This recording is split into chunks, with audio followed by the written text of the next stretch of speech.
السلام علیکم۔ جب ہم چھوٹے تھے تو جب محرم کی یہ 2 چھٹیاں آیا کرتی تھی تو ہم بہت خوش ہوتے تھے، سوچتے تھے کہ یہ 2 چھٹیاں آئیں گی، انجوائے کریں گے، کھیلیں گے۔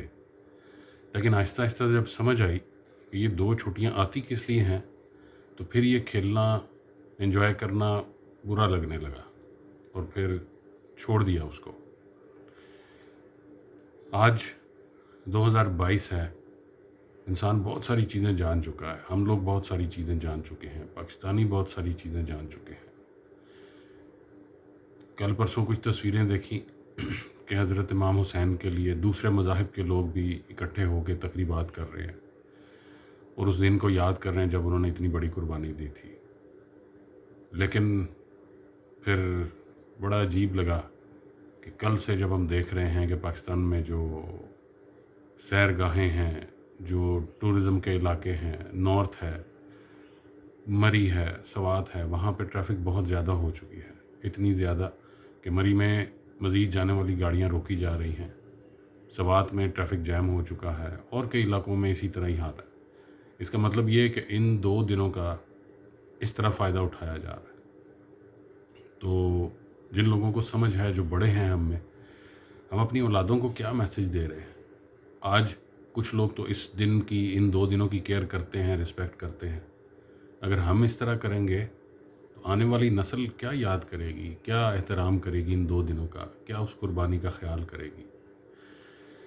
اس قربانی کو دیکھنا ہے، جاننا ہے، اس کی ویلیو کو سمجھنی ہے نا، تو بہت ساری چیزیں تھیں جو مجھے بھی سمجھ آئی وقت کے ساتھ ساتھ۔ لیکن کل مولانا طارق جمیل کے 2-3 ویڈیوز میں نے دیکھیں اور آپ یقین کریں کہ انہوں نے جس وقت ہمارے پیارے نبی صلی اللہ علیہ وسلم کی محبت حضرت حسن اور حسین سے بیان فرمائی تو یقین کریں کہ ایسا لگا کہ اگر خدا نہ خواستہ حضرت حسین کو تکلیف پہنچتی ہے تو مسلمان ہی نہیں، ہر انسان کو وہ شاید تکلیف پہنچے، جس کو بھی سوچ سمجھ ہے، وہ بھی ان سے محبت کرتا ہے تو اس کو تکلیف پہنچے گی، وہ بھی سمجھ رکھتا ہے ان کو جان لے گا تو اس کو تکلیف پہنچے گی۔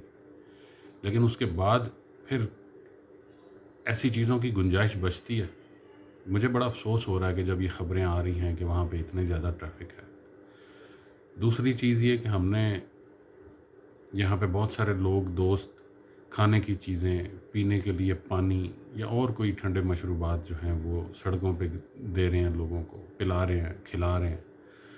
سفر کرنے والے مسافروں کو ہیلپ کر رہے ہیں کہ ان کے سفر میں ان کو گرمی لگ رہی ہوگی، پریشان ہوں گے، کچھ کھا پی لیں گے، بہتر رہے گا۔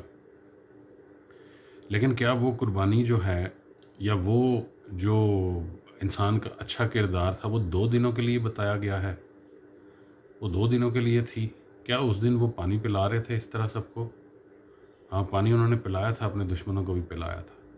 لیکن یہ سارے ایونٹ کا، اس سارے کام کا ہمیں جو رزلٹ ملا یا جو ہمیں جو سکھایا گیا، بیسیکلی تو یہ سکھانے کے لیے تھا نا، ہمیں بتانے کے لیے تھا۔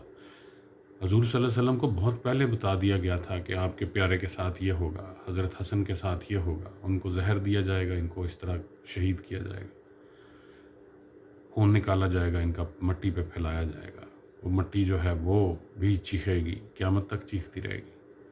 تو کیا حضور صلی اللہ علیہ وسلم اللہ سے ریکویسٹ نہیں تھے کر سکتے تھے نا؟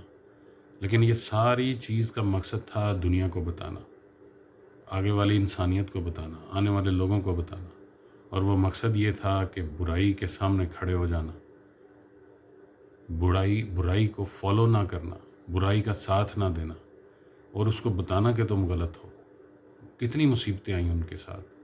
یہ 2 دن کے واقعات اب جب اس کو سن رہے ہیں، جب سمجھ ہے، تو یقین کریں خون کھولتا ہے۔ آپ کے باڈی کے جو یہ بال ہوتے ہیں نا وہ کھڑے ہو جاتے ہیں کہ یار اتنی تکلیف، اتنی زیادتی کیسے یا کیوں؟ اور اس کا مقصد یہ تھا کہ اللہ تعالیٰ روک نہیں تھا سکتا؟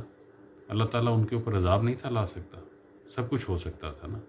وہ صرف اس لیے کی گئی کہ برائی کو روکنے کے لیے ہمارے حسین کھڑے ہیں، یہ دنیا کو بتایا جائے، تاکہ ہم آنے والی نسلیں بھی برائی کے سامنے کھڑی ہو جائیں، برائی کو روکیں، اچھائی کا ساتھ دیں، اچھے کام کریں، برے کام نہ کریں۔ تو یہ اچھی چیز ہے کہ اگر ہم کسی کو پانی پلا رہے ہیں، کھانا کھلا رہے ہیں ان 2 دنوں میں، لیکن میرے خیال میں ہمیں یہ ساری چیزیں سارا سال کرنی چاہیے. اگر ہم سب کو پانی نہیں پلا سکتے تو ایٹ لیسٹ کوئی ایسا ڈھونڈیں ہمارے آس پاس جو تکلیف میں ہے، جو برے حال میں ہے، اس کا ساتھ دیں. جب تک اس کا برا حال ہے ہم اس کا ساتھ دیں، اس کا خیال رکھیں. وہ ہمارے آس پاس کوئی خاندان بھی ہو سکتا ہے، کوئی فیملی بھی ہو سکتی ہے جو خود نہیں مانگ رہا، جو اپنی خودداری کی وجہ سے ہاتھ نہیں پھیلا رہا، لیکن ہم جانتے ہیں اس کو، ہمیں پتہ ہے کہ ہمارے آس پاس کہیں رہتا ہے، تو ہم کیوں نہیں اس کا ساتھ دے رہے. اور پھر دوبارہ میں کہوں گا کہ سب سے بڑا مقصد اس دن کا یہ تھا کہ برائی کے سامنے کھڑا ہو جائیں. وہ برائی کوئی بھی ہو سکتی ہے، وہ برائی ہمارے آفس میں ہو سکتی ہے، ہماری زندگی میں، ہمارے محلے میں ہو سکتی ہے، ہمارے آس پاس ہو سکتی ہے. ہمارا ایسا دوست ہو سکتا ہے جس سے ہمیں کام ہے اور ہم اس کو برا نہیں کہہ رہے. ہمارا ایسا کوئی اور ہو سکتا ہے جو برا ہے، جو ہمیں برائی میں ڈال رہا ہے، جو برائی میں ہمیں لے چلا ہے، اور ہم اس کا برا نہیں کہہ رہے، چھوڑ نہیں رہے کہ ہمارا نقصان ہوگا. یہی تو قربانی تھی. قربانی یہی تو تھی کہ برائی کو برا کہتے ہوئے انہوں نے اپنے آپ کو نقصان ہوتا ہوا بھی برداشت کیا. صرف اپنے آپ کو نہیں، اپنے عزیز قریب ترین چھوٹے چھوٹے معصوم بچوں کو، اپنی خواتین کو تکلیفیں ہوتی ہوئی برداشت کی، دیکھی. اور آپ شاید وہ بھی ایک واقعہ تھا بیچ میں کہ اندھیرے میں شاید جب نماز کا وقت تھا تو انہوں نے کہا کہ جو مجھے چھوڑ کے جانا چاہتا ہے وہ چھوڑ کے چلا جائے، اندھیرا ہے کسی کو پتہ نہیں لگے گا. کتنی فیور دی انہوں نے. لیکن پھر وہ بھی اس وقت شیر جوان تھے نا، جنہوں نے کہا کہ ہم کسی صورت نہیں جائیں گے، چاہے اندھیرا ہے یا کچھ بھی ہے. تو میری سب سے یہی ریکویسٹ ہے کہ ایسے کوئی بھی واقعات ہیں اس کے نچوڑ کو سمجھیں، وہ ہمیں کیا بتا رہا ہے.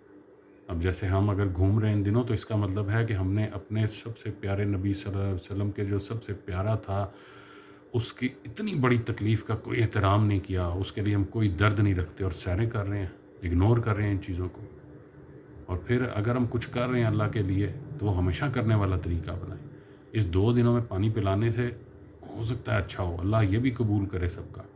لیکن ہمارے آس پاس لوگ اگر تنگی میں رہتے رہے اور ہم عیاشی کرتے رہے یا اچھی زندگی گزارتے رہے تو اس کا بھی تو سوال ہوگا نا. Thank you.